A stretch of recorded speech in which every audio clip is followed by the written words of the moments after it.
Hello, everybody. My name is Pablo Boczkowski. I am a faculty member at Northwestern University and the director of the Center for Latinx Digital Media.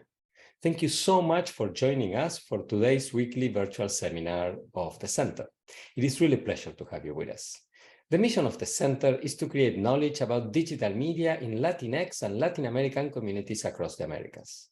Today's speaker is a leading scholar in this space. Dr. Litzy Galarza is an assistant professor of communication at the University of Pittsburgh. Yena Lee, a doctoral student at Northwestern University and an affiliate of the Center for Latinx Digital Media, will introduce Litzy in just a minute. I am delighted to note that this quarter, our series is co-sponsored by the Alice Kaplan Institute for the Humanities, the Buffett Institute for Global Affairs, the Center for Global Culture and Communication, the Department of Communication Studies, the Department of Radio, Television, and Film, and the Program in Latin American and Caribbean Studies. But before we go to the seminar, I would like to start by acknowledging that Northwestern is a community of learners situated within a network of historical and contemporary relationships with Native American tribes, communities, parents, students, and alumni. It is also in close proximity to an urban Native American community in Chicago and near several tribes in the Midwest.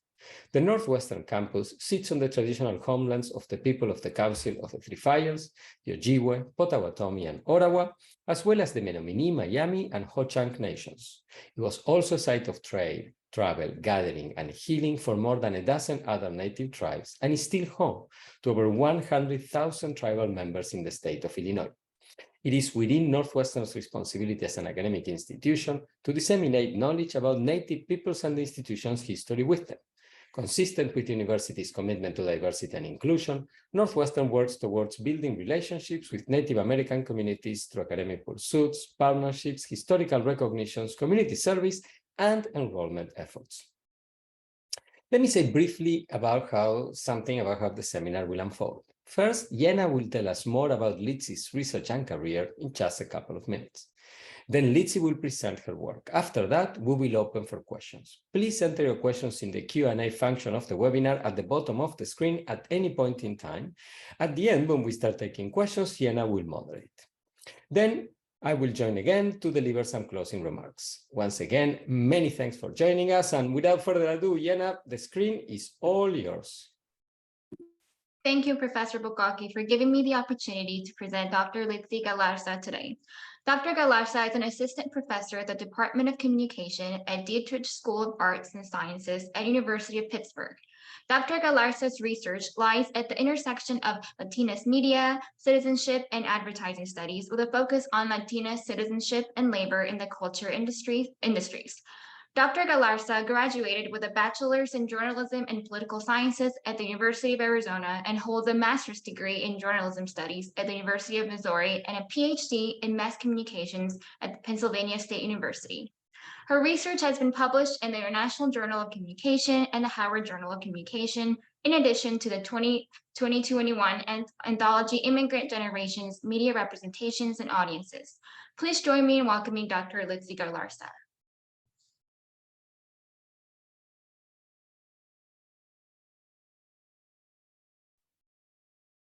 Good afternoon, everyone. Thank you so much for the introduction. I am honored to share some of my work in collaboration with my academic sister, Paulina Rodriguez-Burciaga, who should be in the audience, on cultural translation and Latinx labor in the production of Disney Pixar's Coco. I wanted to provide you with an outline for my presentation of this work. First, I will briefly address my research background and the recurring themes across various research projects and how they connect to this study on Coco.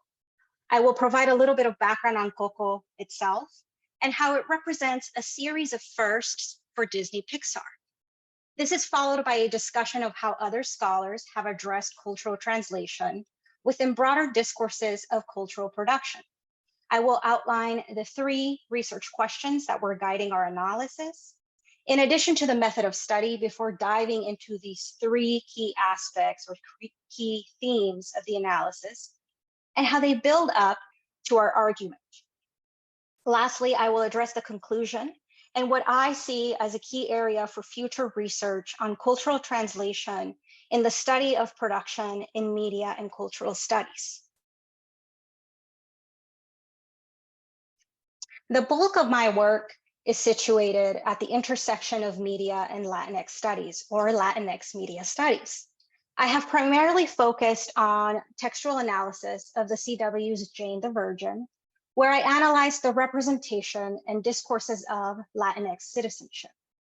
In the anthology Immigrant Generations, Media Representations and Audiences, edited by Tayo Banjo, I published a book chapter that addressed my immigrant experience in connection to first-generation American narratives in Jane the Virgin. This is the same anthology that includes the book chapter on cultural translation and Latinx labor in Coco. Some of my other work focuses on audience analysis of Twitter user engagement with 84 Lumber's 2017 controversial Super Bowl commercial on immigration. And my most recent work examines immigration law and citizenship excess in Jane the Virgin's portrayal of Alba Villanueva's journey to naturalized citizenship. The connective tissue for all of my work is my concern and frankly fascination with Latinx citizenship, variously defined, in popular media. Other scholars have written about the representation of Latinxs on Coco, scholarship like the work of Orquídea Morales, the work of Manuel Martín Rodriguez, and others. With this study, Paulina and I did not want to focus on the on-screen representation of Latinxs or Latinidad. Instead, we were primarily concerned with the presence and the impact of Latinx individuals in the production processes of the film. Hector Amaya writes extensively about how the exclusion of Latinxs from production in the culture industries normalizes Latinx disenfranchisement in the political public sphere and other spheres, especially media. With that concern in mind, this study is one of the 3 in media studies that focuses on cultural translation and the role of Latinxs in cultural production. Here I would add that Christopher Chavez's work on the work of Latino children in collaboration with Disney is also a really important work. And I actually teach this in connection with other scholarship that looks at Disney labor and ethno-racial identity. So here I want to give you some more background on Coco. Coco is Disney Pixar's 19th film, and it is the first to feature a minority lead character and an all Latinx cast. Lee Unkrich, who is the co-director of the film, got the idea for a DDLM themed film in 2011. He says that it was at the Mexico Pavilion of Epcot. This talk will further illuminate how his original idea for the at the time unnamed film evolves through the production process. The production of this film becomes a series of firsts for Pixar. This is the first Disney Pixar film that is based on a cultural holiday. It becomes Pixar's longest film in production for a total of 6 years between 2011 and 2017. The production of this film also signified the first time that the Pixar animation team opened the space up for periodic screenings of the film for criticism from outsiders for a total of 9 separate screenings. Lastly, the film also represents a departure from prioritizing a domestic debut of the film. The film first premiered in Mexico on Dia de los Muertos in 2017, and then screened for US audiences. The film earned many accolades, as you all may know, including 2 Oscars for Best Animated Film and Best Original Song. Of course, the production of the film was also quite controversial due to the attempt by the parent company, Walt Disney, to trademark the phrase Dia de los Muertos in 2013, which led to the inclusion of cultural consultants in the production processes. Other Disney productions notably Elena of Avalor and Moana, at the time, were already known for drawing on cultural consultants in these productions. As such, we decided to focus on the work of Latinxs in the production processes of Coco.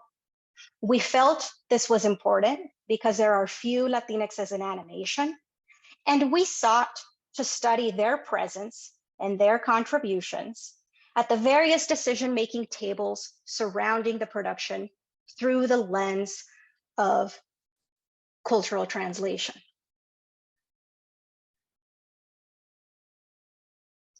To dive into the scholarship on cultural translation, we have to take a bit of a broader approach. Pierre Bourdieu's theory of culture, for example, informs production analysis of cultural texts, even though his work, according to Hesmondal, does not explain how products disseminated by media organizations are produced. Hesmondal writes about how others may have misunderstood Bourdieu's notion of cultural intermediaries. For Hesmondal, cultural intermediaries refer to critics within the culture industries who mediate between producers and consumers, and not those involved in producing cultural texts. He thinks that the application of cultural intermediaries has been too broadly applied, and that it does not adequately address the relationship between media, cultural production, and consumption. Other scholars have come up with variations of this term to get at analyses of production processes in the culture industries. We focus especially on the work of Conway and Pignon, who wrote about Ugly Betty. And so in this slide, we get a little bit more context about what is meant by cultural translation or cultural translators. Cultural translation for Conway refers to performative acts carried out by hybrid peoples in their negotiations of identity and culture. So cultural translators are people who are intermediaries between two communities that perceive themselves as distinct because of their divergent cultures, and they participate in larger negotiations over questions of identity and social or political power. Pignon talks about cultural translators who function as facilitators, building bridges between generations and social groups. In fact, Pignon also references Bernadette Marie Calafol's scholarship on ethnic bodily performativity, where Latinx biracial identities become, again, a bridge or a site of negotiation, negation, or connection with those communities in power. Instead of using the term cultural consultants in our study, we broadened the scope of the project so that the term cultural translator refers to Latinxs with various creative titles, including but not limited to cultural consultants, character artists, songwriters, co-directors, so on and so forth, who contributed to the production processes of the film. Throughout the project, we note how the lived experiences of cultural translators, including the histories that their bodies carry, inform what they bring to the table, stories that hold special connection to their ancestry. So we also note that their negotiations of culture and contributions to creative production processes can be materially traced and long-lasting. We also draw on Hesmondal's creative manager's approach to highlight the governing relations between those who mediate between the interests of owners and executives, which are profits, and the interests of creative personnel, who are mostly concerned with innovation, success, and prestige. And so with this literature in mind, we came up with the following research questions. We asked, how did the Disney acquisition of Pixar in 2006 and the DDML trademark controversy impact subsequent relationships between creative managers and Latinx CTs? We asked, what are the roles of CTs in the production of the film? And lastly, we also asked, what does the evolution of these roles suggest about the cultural translators' negotiation of identity and culture? And the method of analysis for this project included an analysis of over 500 publications published between August of 2015 and May of 2018, with the words Coco, Disney Pixar, Dia de los Muertos, and Day of the Dead. And this search was completed in June of 2018.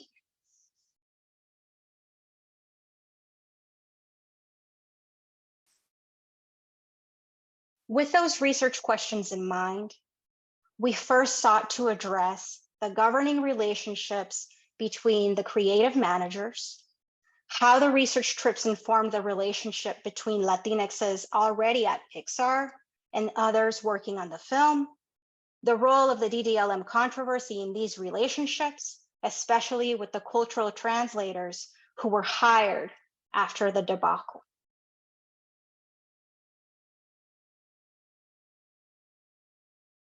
The three key creative managers at Pixar at the time were John Lasseter, who is a co-founder of Pixar, Darla K. Anderson, and Lee Unkrich. All three of them have since left Pixar. Based on our analysis of trade publications, we observed that film critics repeatedly offered concerns about how the acquisition of Pixar would erode Pixar's unusual culture of production. In this section, we also discuss how Lasseter, Anderson, and Unkrich describe this process of production at Pixar. And we note that the established relationship between these three key creative managers was likely essential for getting a project like this greenlit. For example, Lasseter discusses how he required that the animation team pitch, quote, 3 brilliant ideas. Anderson also said that Dia de los Muertos is a world that does lend itself to animation. And she says that Lee Unkrich is deeply a part of the Pixar DNA, and he knows all of the levels we have to hit. Unkrich himself had already won an Oscar for Toy Story 3 by the time he approached Lasseter with the idea for this yet to be named DDLM themed film in 2011. Together, the three worked with the team through various production hurdles, especially story development. This next slide addresses the research trips that were conducted in 2011 and 2012 and compares them to Walt Disney's trip to Latin America in 1941. The trade publications we looked at illustrate that once the film was given the green light, they decided, according to Adrián Molina, who is the co-director of the film and a second-generation Mexican-American, to get the research done early on. So the team agreed upon and embarked on research trips to Mexico before the Dia de los Muertos controversy. The team traveled in 2011 to Oaxaca and in 2012 to Guanajuato for Dia de los Muertos celebrations. But the trade publications also note that they also observed family dynamics and broader customs. The Untitled film was announced to the public in 2012. We sought to compare Walt Disney's trip to Latin America, particularly Argentina, Brazil, and Chile in 1941, to the Pixar's team trips in 2011 and 2012. These trips are 70 years apart. We note that the trips occurred at different historical and sociopolitical moments, under different governing relationships, and with striking differences between production teams as illustrated on this slide, right? One trip was government sponsored, government coordinated, and was essentially a propaganda tour with a mostly white and male team. On the other hand, Pixar's team had no connection to the US or Mexican government. They visited to observe Dia de los Muertos celebrations. They embedded themselves with Mexican families. And at this point, This is a diverse animation team with some US-born Latinxs, mostly of Mexican ancestry, who also go on these research trips. And so we also note in this section of the book chapter that Anchorage was already relying on the personal stories of Latinx team members, which ground his fantasy realm with specific geographic and sociological roots, according to film critics. So the material contributions of first and second generation Latinx CTs in producing Coco reflect for us their intimate and multi-directional relationship with the people of Mexico. Of course, the trademark fiasco follows these research trips. So this fiasco occurs in 2013. The Walt Disney Company filed 10 applications for merchandising, including toys, jewelry, and cereal, with the US Patent and Trademark Office for the phrase, Dia de los Muertos, in May of 2013. 3 days later, this paperwork is withdrawn due to immense pressure from Chicana and Chicano communities. Alcaraz signs on to the project eventually, which becomes controversial, given that he had published this cartoon titled Muerto Mouse, which might remind some audiences of his other cartoon, Migra Mouse, a cartoon he drew in 1994 to protest Disney's donation in support of then California Governor Pete Wilson's re-election campaign. Wilson supported the controversial and anti-immigrant Prop 187, which would make public education and non-emergency healthcare out of reach for undocumented immigrants. In this section, we also note that trade publications noted that Alcaraz said that the president of Disney was unaware of the trademark filing and that he personally ordered the trademark filing to be pulled, which for Alcaraz signaled a rare victory. And so we also talked about how this trademark fiasco becomes, quote, a blessing in disguise. The trademark publication suggests that the animation team was caught by surprise with that trademark filing. Jason Katz, who had been with Pixar since 1994 and was the storyboard supervisor for Coco, said, "Working at Pixar, you're in a little bit of a bubble. We're removed from the machine to a certain extent. We needed to make sure that even though we were reaching out to folks, we needed to make this movie differently than any other movie we'd made. As a result of this fiasco, the Pixar team decides to enlist cultural consultants to help lend legitimacy to the project. Anchorage and Molina say that this becomes a blessing in disguise, and that the controversy led to better communication with the CTs who were hired after the research trips. And this leads to this broader network of 30 to 40 volunteer advisors for the film. These are individuals who attended the 9 separate screenings of the film prior to the final product. So this gets us to the evolving roles of Latinx CTs, including Pixar veterans, newly enlisted CTs, and Mexican American communities, right? So having foregrounded the origins of Coco, the framework of cultural translation, and these governing relationships, we then turned to these evolving roles for Latinx CTs. Here we discuss the roles of Pixar veterans, including first, second, and even third generation Latinxs, newly enlisted cultural translators, and these larger communities who also provided feedback on the project. We knew that there are people who had specific contributions that are unlikely to be interviewed by the press. So we screened the extras of Coco, and we added a section that discusses what some of these people said regarding their role in the production processes. And so in this section of the book chapter, we discuss, for example, how Unkrich mentions that the Latinx communities in Los Angeles exposed him to folk art and iconography surrounding Dia de los Muertos celebrations and traditions. This contact with the Latinx, predominantly Mexican-American community inspired his basic, and we mean basic, we'll talk about the idea later, for a story, this basic idea for a story that was set against Dia de los Muertos. In one interview, Unkrich says, meetings with the consultants and Latino community didn't lead to any major changes to the story.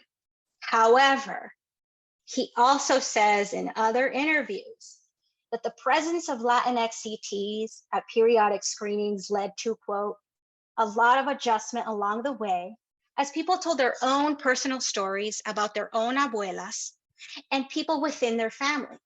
And that slowly shaped the story and slowly brought it to a more truthful place. We also talk about the upward mobility of Pixar veterans, specifically Latinx Pixar veterans, and the newly enlisted CTs as depicted in this slide. And for the sake of time, I won't really get into all of this. I wanna make sure that I have time for the Q&A. And so if there are specific questions about these specific contributions, we can certainly return to them. What we end up concluding here, informed by these trade publications, is that the Latinx CTs exhibited a profound awareness of their situated perspectives. It is with this sense of being, quote, ni de aquí ni de allá, or neither from here nor there, but part of a diaspora, that they shaped and negotiated their Mexican-American identities with the production of a specifically Mexican story. And people may take up issue with this specifically Mexican story, but that's beyond the scope of this project. The CT said that there was continuous dialogue between the production team and additional Pixar employees who were not directly associated with Coco. So there's this broader network of people that like we just have no way of materially tracing in texts. Moreover, many of the people who were hired to voice characters and contribute to the film's soundtracks are of Mexican origin or of Mexican ancestry. Many of them travel between Mexico and the United States and serve as a bridge between communities and generations.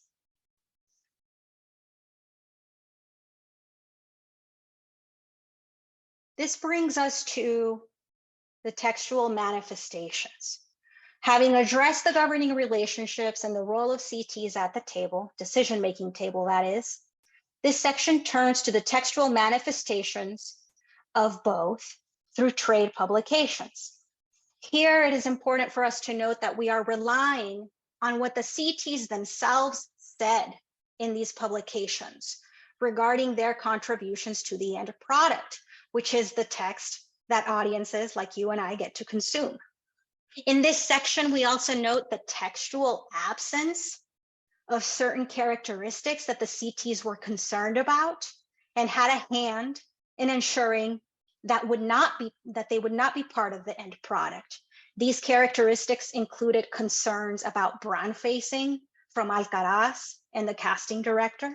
So brown facing refers to the condition that happens when you have an animated character that is supposed to be Latina, Latino, Latinx, but then is voiced by a white actor.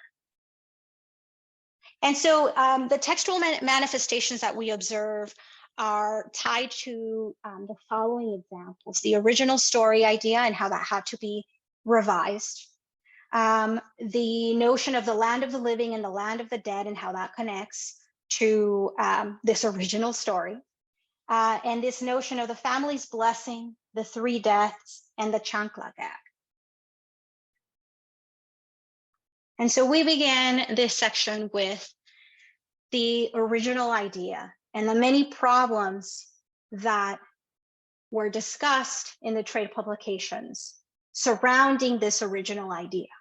So the original idea focused on a US-born kid with a Mexican mother who died, who visited Mexico with his father to grieve his mother and learn about Dia de los Muertos. This was Anchorage's original idea.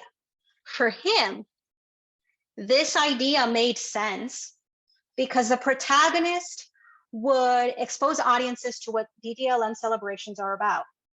During the research trips, they figure out that this story or angle simply doesn't work.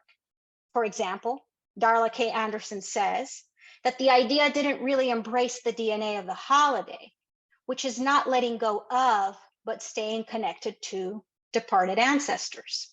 Elsewhere, Anchorage describes this struggle with the storyline in more detail.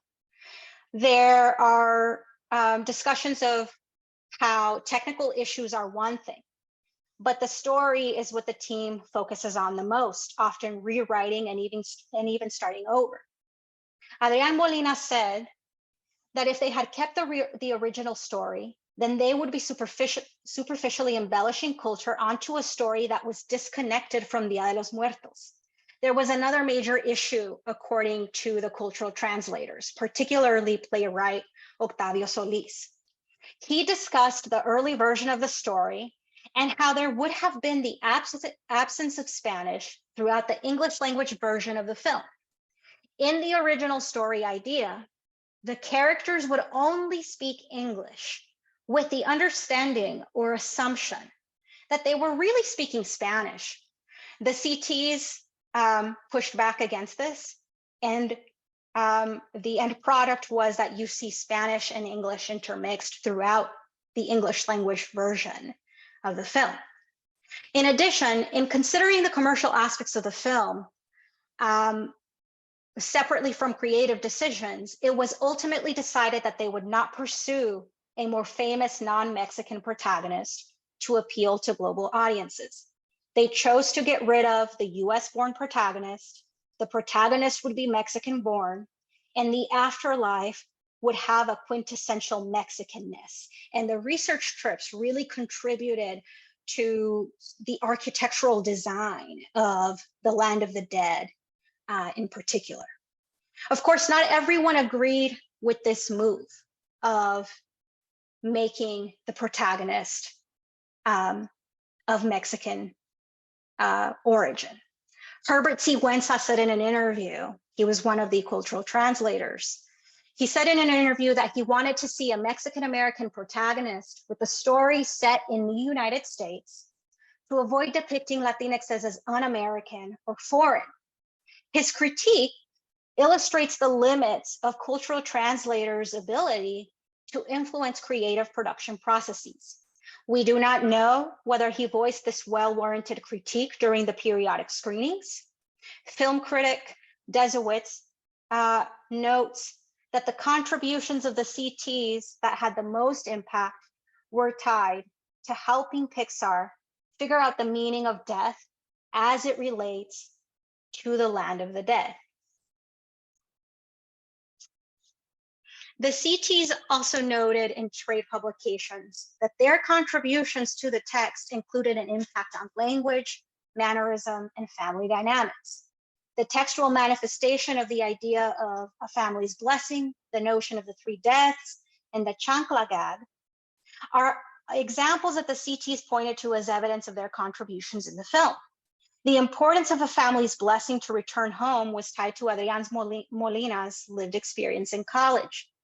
He also described that the team learned about the notion of the three deaths during the research trips, right? This is when your heart stops beating, when your body is buried, and a permanent death where you are forgotten. Lastly, there was discussion of how the CT saw the inclusion of a Chancla gag as representative of a specific act that becomes universal, also as enhancing the character's authenticity. And as indicative of a strong matriarchal Mexican household, where heightened surveillance from Abuelita was coming from a place of care and love. The cultural translators also influenced how Miguel responded to Abuelita's ban on music. In this section, we caution against minimizing the contributions of Latinx CTs or their presence in predominantly non-Latinx spaces. In this study, they represent un puente a la mesa, or a bridge to the decision-making table that otherwise excludes Latinxs from cultural production. Conway suggests that cultural translation is not merely interpretation, but negotiation between communities with varying degrees of agency. I view cultural production as a practice of citizenship, and until Latinxs are the producers, directors, writers, songwriters, and creative managers at the top of animation studios, we will see them engage in negotiations of identity and culture and power with non-Latinxs as well. So to conclude the chapter, we discuss the global success of Coco, including how the film was surprisingly successful in China. The box office earnings in China surpassed combined earnings of Pixar's previous 12 top grossing films in that market.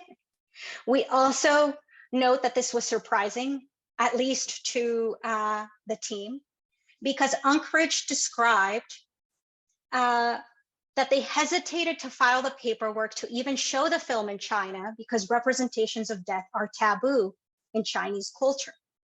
The film was also Mexico's top grossing film of all time, surpassing the Avengers 43 million in earnings during its entire run in less than a month.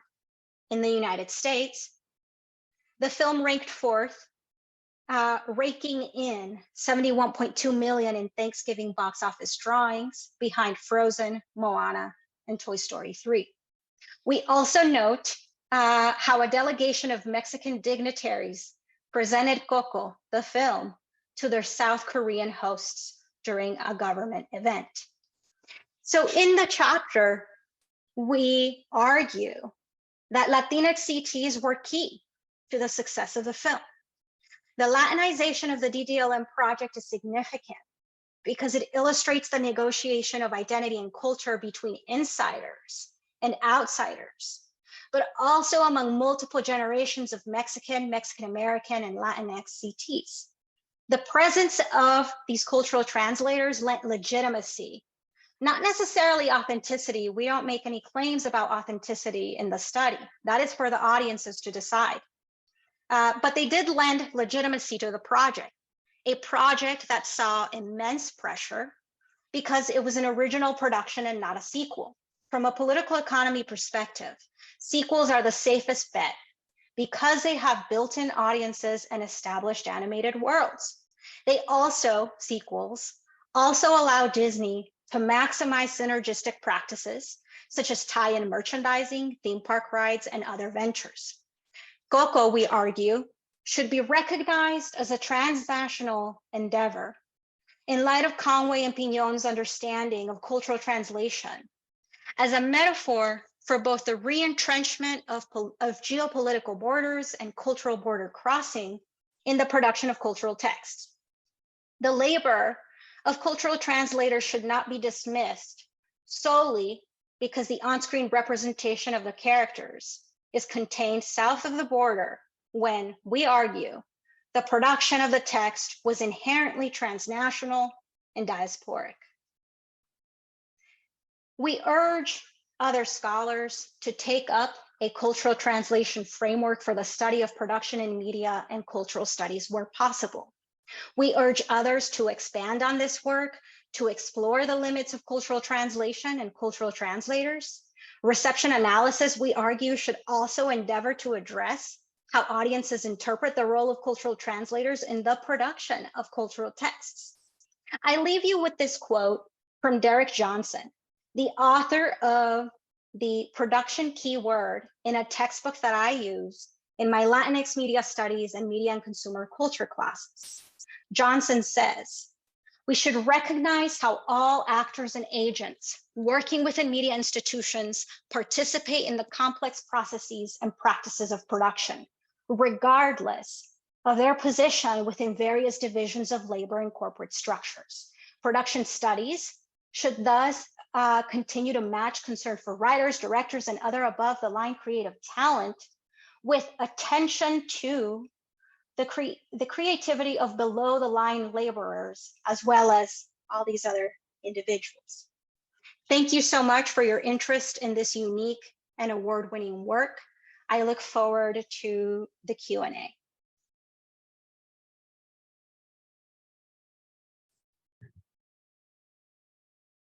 Thank you so much for your wonderful presentation, Dr. Galarza. You situated the production process of Coco, the film, in the sort of this inhabited ecosystem of multi-organizational actors with a focus on cultural translators who really played a vital role in brokering for the better representation of Latinx community. And as a scholar of social movement studies, I'm really interested if you could explain a little more before, as we wait for the questions to roll in, please feel free to post your question in the Q&A to ask you more about how these cultural translators gain power in the production process and in relation to all the maybe the political events that Disney, that Pixar were facing at the time, and what their role is now, and how their presence in the production process overall. So how does it work? If you could briefly summarize for us here. Yeah. Sure. I think that I would begin to address this question by going back to someone like Lalo Alcaraz, right? So Lalo Alcaraz is a Chicano cartoonist who, at this point, even in 2013, at this point, Lalo Alcaraz is very well known in the Chicano community, in the Latinx community more broadly. And so I think that he was emboldened to interview the producers who reached out to him and asked him to come on board to the project. And in some of the trade publications, he notes that he asked them serious questions about how they were going to portray Latinxs in the film.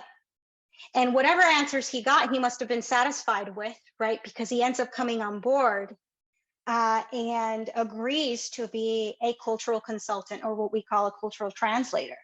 And so the section that I did not dwell as much time on here, and let me see if I can go back in my slides, was the evolving roles of particularly the newly enlisted cultural translators. That included someone like Marcela Davidson Aviles, who's a media strategist, Octavio Solis, the playwright and the voice of the arrival's agent, Lalo Alcaraz himself, Carla Hull, the casting director, Camilo Lara, the DJ and remix artist with the Mexican Institute of Sound, and so on and so forth. And so with the newly enlisted CTs, what we saw was this theme in the trade publications that said that they were originally brought on merely as cultural consultants, but that these people saw their roles evolve.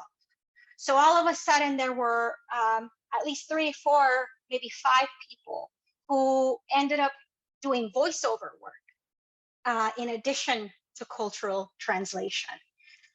One of the things that we do not get to expand on in this chapter because of the constraints of the publication was, for example, the role of members of the cast in acting as cultural translators as well, because Juan Piñón, in his piece on the producers of Ugly Betty, notes that it's also possible to include the cast.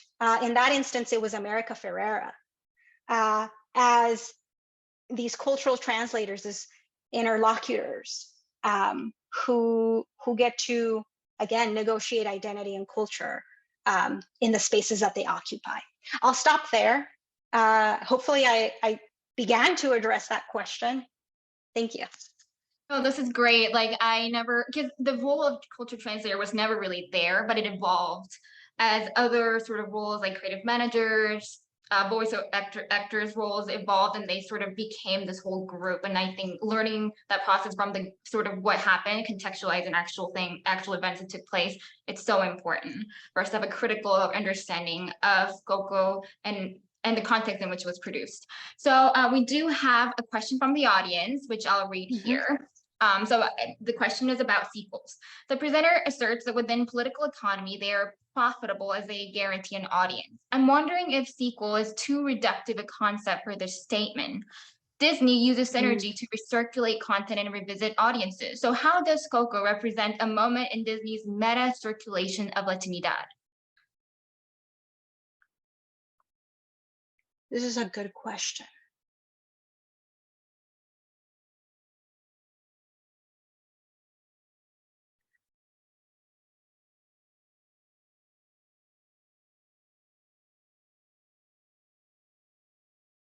I think that it fits into these larger negotiations and controversies that were going on at the time. So I didn't mention this in the presentation, but we do mention this in the chapter. And that is that there were already other controversies surrounding Disney's portrayal of Latinxs, particularly as it relates to Sophia the First and the backtracking around the idea that she was the, quote, first official Latina princess, right? And so that incident leads Craig Gerbner, if I'm not mistaken, to recognize that there's actually this big demand from audiences who want to see themselves represented in television and film. And he comes up with Elena of Avalor, right? And so I see Coco as fitting into this larger meta circulation of Latinidad as you know, also being caught up in these larger controversies about Disney's historically challenging approach to the representation of Latinidad. Awesome. Thank you for your answer. We have a question from Harry from the audience. Wonderful project. I've been looking at Coco as well, hoping to track how Pixar, DreamWorks, etc. are using production practices developed during Coco to achieve and monetize how this new type of cultural density. Can you speak to this? Thank you. Gracias.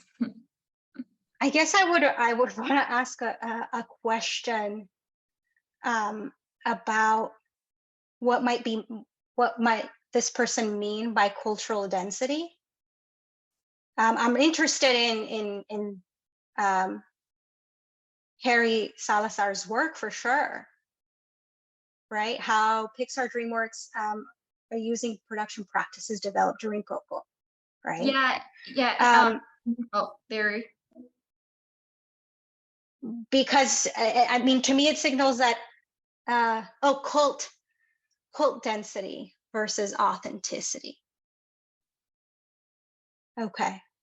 I don't know if maybe what you're getting at is sort of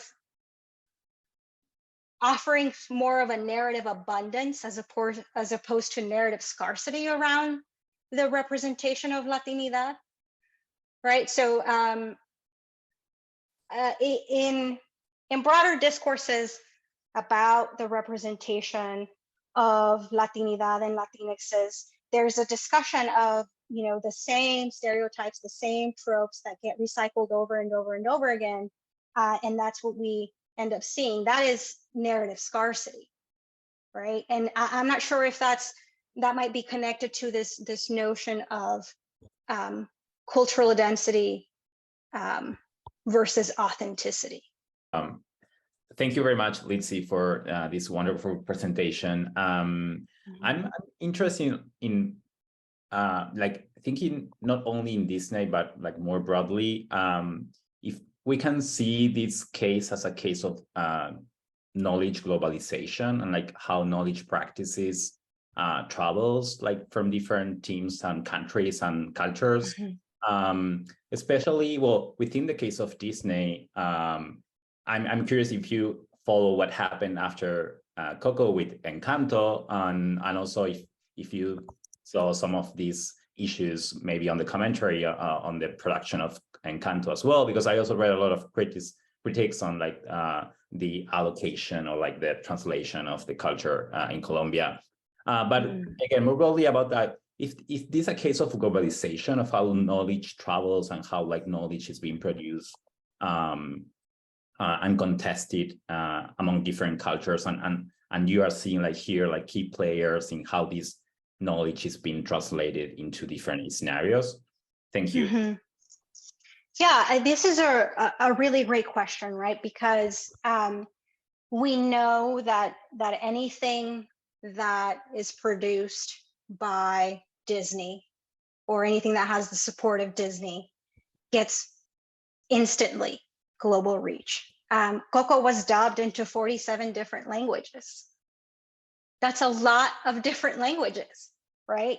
It certainly has reached all ends of the globe. In terms of knowledge production, I think that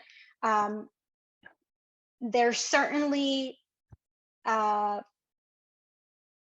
fact that a lot of people are now exposed to Dia de los Muertos and this specific representation of Dia de los Muertos because of a film like Coco, right? And so I do see it as sort of this global dissemination of certain images, certain ideas about Dia de los Muertos, about this specific holiday, right? And so I think more studies should look at how audiences are interpreting this, especially to see if audiences agree or disagree with what the cultural translators themselves say was their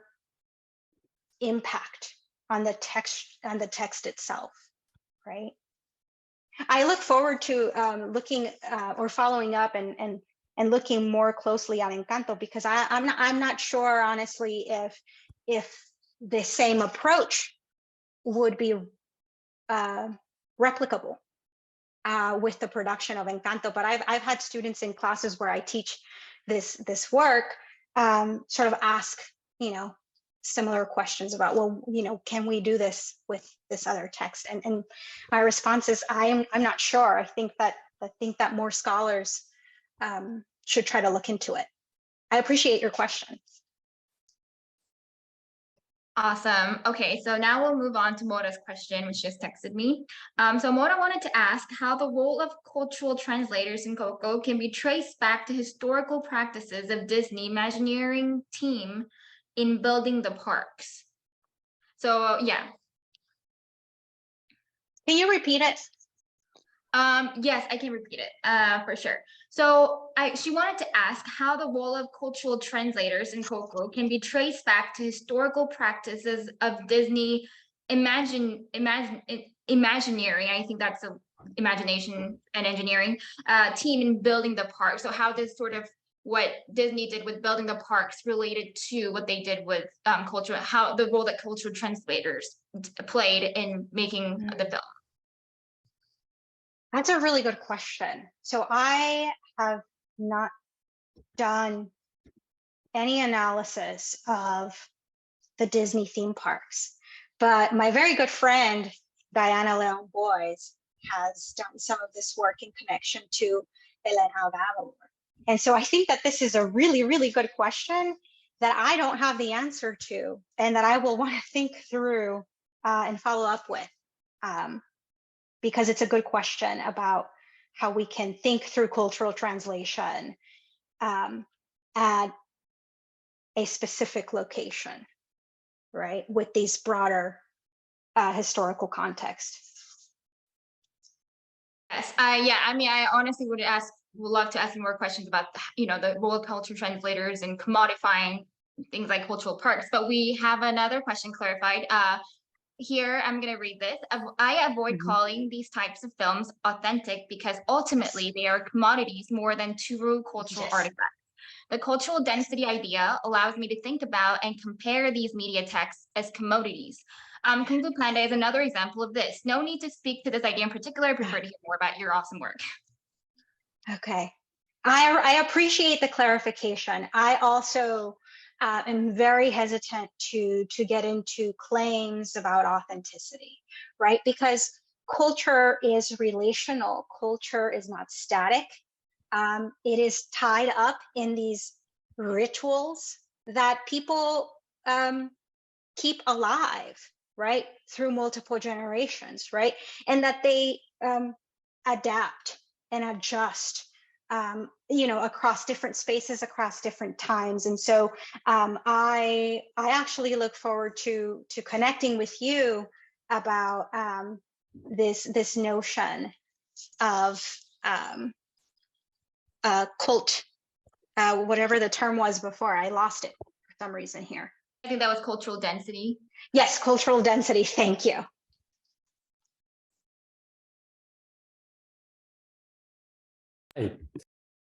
And on that note, we are perfectly on time. So thank you very much, Litzy, for a great presentation. Thank you, Jena, for, as always, wonderful moderation, great questions from the audience, and great interaction, back and forth, not just a one-off. So I invite everybody to join us for next week's installment of the seminar series. And once again, Litzy, terrific work. Thank you very much for sharing.